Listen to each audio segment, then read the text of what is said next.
रुको। Welcome to the topper सब academy. आज से हम शुरू करेंगे हिस्ट्री की टर्म सीरीज, जिसमें हम हिस्ट्री के बहुत बेसिक बट बहुत इंपॉर्टेंट की टर्म्स को डिस्कस करेंगे। कई बार ये की टर्म्स हमें बहुत ज़्यादा परेशान करते हैं टॉपिक को समझने के लिए। तो सबसे पहला जो टॉपिक है हमारा वो है आपका एपिग्राफी। एपिग्राफी के बारे में आप क्लास 11th से सुनना शुरू करोगे, क्लास 12th तक आपको एपिग्राफी वर्ड कई बार आपको सुनने को मिलेगा, पढ़ने को मिलेगा। तो एपिग्राफी का मेन जो कॉन्सेप्ट है वो क्या है? एपिग्राफी आपका एक तरीके से रिटन रिकॉर्ड्स है जो हमें मिलते हैं एंशियंट सोसाइटीज से। ठीक है, एंशियंट सोसाइटीज से हमें ये देखने को मिलेंगे। मोस्टली जो ये एपिग्राफी होती थी वो किस पे होती थी? हार्ड सरफेस पर। ठीक है, हार्ड सरफेस पर कोई चीज लिखने का काम था। ठीक है, हार्ड सरफेस पर कोई चीज लिखने की जो टेक्निक थी, अब वो चाहे वुड पे हो, चाहे वॉल पे हो, ठीक है, चाहे आपका मेटल प्लेट पे हो, यह है आपकी एपिग्राफी। एपिग्राफी की खास बात यह है कि एपिग्राफी बहुत इंपॉर्टेंट आर्कियोलॉजिकल सोर्स है। It is a very important archaeological source. अब ये इंपॉर्टेंट क्यों है? क्योंकि एंशियंट हिस्ट्री को जानने समझने के लिए ये हमारे लिए ऑथेंटिक सोर्स का काम करते हैं। This works as a authentic source. Authentic source क्यों है? क्योंकि अगर आप देखोगे तो एपिग्राफर्स जो होते हैं, जिनको हम बोलते हैं एपिग्राफर्स या एपिग्राफिस्ट,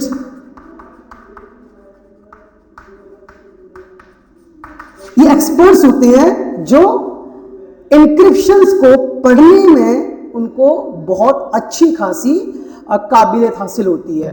तो एपिग्राफी इज अ स्टडी और is a kind of practice जिसमें हम क्या करते हैं, जिसमें हम written records from ancient societies को पढ़ने की कोशिश करते हैं।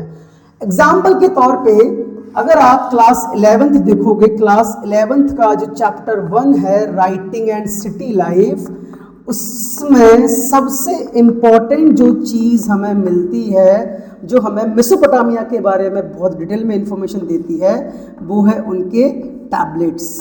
ठीक है, और टैबलेट्स इस तरीके के होते थे, इस तरीके के टैबलेट्स होते थे और इसमें इस तरीके के शेप बने हुए थे। ठीक है, तो ये जो टैबलेट थे ये बने होते थे क्ले से, और इन पर जो ये लिखने वाला जो स्क्रिप्ट था उसको हम बोलते हैं क्यूनिफॉर्म। उसको हम क्या बोलते हैं? क्यूनिफॉर्म। और लिखने के लिए एक बहुत शार्प सी टेक्निक या ऑब्जेक्ट का यूज किया जाता था जिसको हम बोलते हैं रीड। तो ये एक्चुअली में मेसोपोटामिया में शुरू होता है 3200 BC के आसपास। ठीक है, अब उसके बाद से यहाँ पर लिखने का जो प्रैक्टिस है वो इवॉल्व होता है और धीरे धीरे मेसोपोटामिया के अंदर लिखने का जो है कल्चर डेवलप होता है। ना सिर्फ ट्रेड को रखने का काम, क्योंकि इन्होंने जो स्टार्टिंग में जो लिखने की जो प्रैक्टिस स्टार्ट करी थी उसका मेन पर्पस था कि भाई जो ट्रेड हो रहा है उस ट्रेड का रिकॉर्ड रखना। ठीक है, यहाँ पर एक बहुत अच्छी कहानी है। एक राजा था एनमरकर। ठीक है, एक राजा था एनमरकर। तो एनमरकर को कुछ खास पत्थर चाहिए थे और पत्थर के लिए उसने अपने सबॉर्डिनेट को भेजा। वो सबॉर्डिनेट गया जहां से पत्थर मंगवाने थे, वो जगह का नाम था अरट्टा। ठीक है, एनसीईआरटी में आपको मिलेगी स्टोरी, बड़ी अच्छी सी स्टोरी है। तो अरट्टा में जाने के बाद सबॉर्डिनेट ने एनमरकर का मैसेज कन्वे किया, लेकिन उसको समझ में नहीं आया।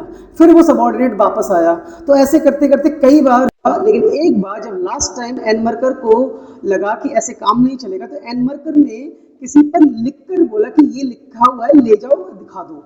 तो this is the first example जो हमें दिखाई देता है कि कैसे राइटिंग इवॉल्व होता है, कैसे राइटिंग की शुरुआत होती है। ये तो आपकी वेस्टर्न हिस्ट्री की बात है।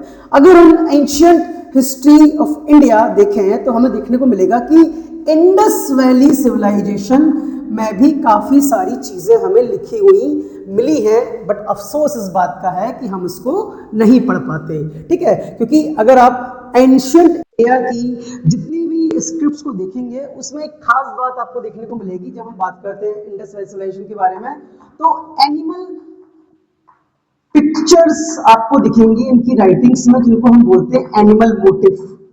लेकिन प्रॉब्लम यह है कि हम इसको डिसिफर नहीं कर पाए।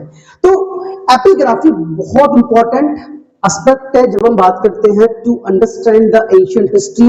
एंशिएंट हिस्ट्री के टर्म्स में अगर आप देखो तो आपके पास बहुत कम रिसोर्सेज हैं। ठीक है, जो आर्कियोलॉजिस्ट होते हैं उनके पास बहुत कम रिसोर्सेज हैं। अब इसीलिए एंशिएंट हिस्ट्री के जो ये ऑथेंटिक सोर्सेज हैं, इसमें आपकी एपिग्राफी है ना, एपिग्राफी की टेक्निक वो बहुत काम की है। ओके,